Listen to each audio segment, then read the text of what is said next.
حضرت ابو ہریرہ رضی اللہ تعالیٰ عنہ سے روایت ہے کہ حضرت اقدس محمد مصطفیٰ صلی اللہ علیہ وآلہ وسلم نے فرمایا، جو کوئی ایسی جگہ بیٹھا جس میں اس نے اللہ کا ذکر نہ کیا، اس پر اللہ کی طرف سے حسرت ہوگی، اور جو کوئی اس حال میں لیٹا کہ اس میں وہ اللہ کا ذکر نہیں کرتا، تو اس پر اللہ کی طرف سے حسرت اور گھاٹا ہے، اور جو کوئی تم میں سے کچھ چلا اور وہ اس میں اللہ کا ذکر نہیں کرتا، اس پر اللہ کی طرف سے حسرت اور گھاٹا ہے۔ یہ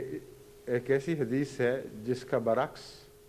بین ہی حضرت اقدس محمد مصطفیٰ صلی اللہ علیہ وآلہ وسلم پر صادق آتا ہے، کیونکہ آپ کی زندگی کا ایک لمحہ بھی گھاٹے والا نہیں تھا۔ بس جب آپ فرماتے ہیں کہ کوئی ایسی جگہ بیٹھا جہاں ذکر نہیں کیا تو اس کے لیے گھاٹا ہے اور حسرت ہے،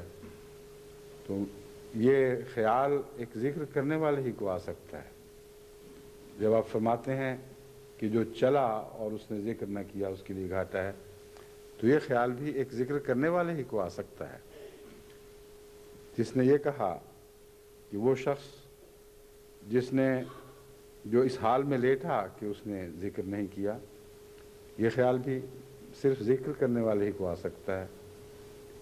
ورنہ ہم میں سے کتنے ہیں جو اٹھتے بھی ہیں، بیٹھتے بھی ہیں، چلتے بھی ہیں، سوتے بھی ہیں، اور کتنا ہی اٹھنا اور بیٹھنا اور چلنا اور سونا ذکر سے خالی ہوتا ہے۔ بس وہ گھاٹے کا سودا جس کا اس میں ذکر ہے، آج اس دنیا پر اس کا اطلاق ایسے ہو رہا ہے جیسے کبھی پہلے نہیں ہوا تھا۔ چنانچہ قرآن کریم نے جو گواہی دی ہے، وَالْعَصْرِ إِنَّ الْإِنسَانَ لَفِي خُسْرٍ إِلَّا الَّذِينَ آمَنُوا وَعَمِلُوا الصَّالِحَاتِ، اس میں زمانے کے جو گھاٹے والا زمانہ بتایا گیا ہے، اس حضرت اقدس محمد مصطفیٰ صلی اللہ علیہ وآلہ وسلم کے فرمان سے یہ مسئلہ حل ہوا کہ گھاٹا ہے کس چیز کا۔ یہ دنیا چلتے ہوئے بھی خدا کو بھولے رہتی ہے، بیٹھتے ہوئے بھی اس کو بھولتی ہے، اٹھتے ہوئے بھی بھولتی ہے، سوتے ہوئے بھی سوتے جاگتے ہر حالت میں خدا کو بھولے ہوئے ہے۔ صرف ایک ایسا موقع ہے جب دنیا کو خدا یاد آتا ہے، جب مصائب اس کو انسان کو ہر طرف سے گھیر لیتے ہیں، جب